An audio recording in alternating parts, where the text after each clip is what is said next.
Andhra Pradesh SC commissioner chairman Kothapalli Jawahar జన్మదిన వేడుకల్లో రూడా chairman తూర్పుగోదావరి జిల్లా తెలుగుదేశం పార్టీ అధ్యక్షులు బొడ్డు వెంకటరమణ చౌదరి మరియు జగ్గంపేట ఎమ్మెల్యే జ్యోతుల్ నెహ్రూ పాల్గొని ఆయనకు శుభాకాంక్షలు తెలిపారు.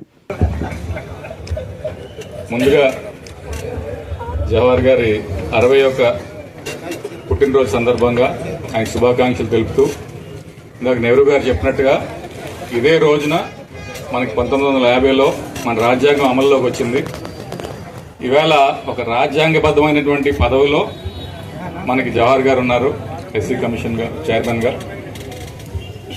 ఆయన ఈ ప్రాంతానికి ఒక మంత్రివర్యులుగా, ఒక ఎమ్మెల్యేగా ఎంతో మంచి సేవలు అందించారు.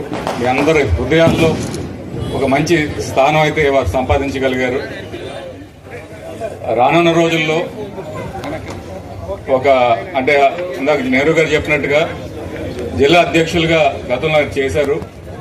ఇప్పుడు నాకు మనమనే బాధ్యతలు అప్పచెప్పిన సందర్భంగా ఒక విధంగా నాకు గురువుగా భావిస్తా. కాబట్టి మీ గైడెన్స్ తప్పకుండా ఉండాలని చెప్పేసి కోరుకుంటూ మరొకసారి ఆయనకి జన్మదిన శుభాకాంక్షలు తెలుపుతూ సెలవు తీసుకున్నాను. Thank you. సారీ అంటే నా దగ్గరికి కలుపుకుందాం అనుకున్నా. 60 అంటే ఇంకా పర్లేదు, మీకు చాలా సేవ చేయడానికి టైం ఉంది. మీ అందరికీ సోదరుడు నిస్వార్థపరుడు, నిష్కల్మషి, ఏ క్వశ్చన్ కూడా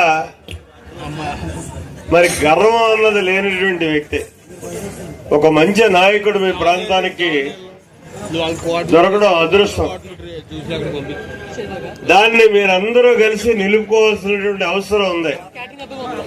ఇటు పార్టీకి అవసరం, అటు ఈ ప్రాంత ప్రజలకి అవసరం. తూర్పుగోదావరి జిల్లా చాలా అదృష్టం చేసుకున్నట్టే సోదరుడు తెలుగుదేశం పార్టీ ప్రధానంగా, ఎందుకంటే దానికి అధ్యక్షుడిగా మరి ఆయన గతం నుంచి చేయడం, ఇప్పుడు మరి మా మిత్రుడు వెంకటరామ చౌదరికి చిరంజీవి ఇవ్వడం, మరి వెంకటరామ చౌదరిని కూడా ఈయన అనుభవాలను పరిగణలోకి తీసుకుని ఈ ప్రాంతాన్ని అభివృద్ధి చేయడానికి అదృష్టం మరి అవకాశం కల్పించాలని. అయితే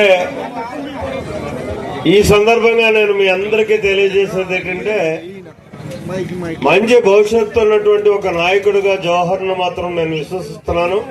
చంద్రబాబు నాయుడు గారు మంచి ఉన్నతమైనటువంటి స్థానంలో తొందరలోనే పెట్టేటటువంటి పరిస్థితి ఉంటది అని చెప్పి మీ అందరికీ ఒక భరోసా ఇస్తూ, మనస్ఫూర్తిగా ఆ తిరుపతి వెంకటేశ్వర స్వామి యొక్క ఆశీస్సులతోటి మీకు మరిన్ని సేవలు చేయడానికి ఆయన ఉన్నతమైనటువంటి స్థాయికి ఎదగాలని కూడా నేను కోరుకుంటూ, ఆ వెంకటేశ్వరుడు ఆశీస్సులు ఇవ్వాలని మనవి చేసుకుంటూ మరి నేను సెలవు తీసుకుంటున్నా.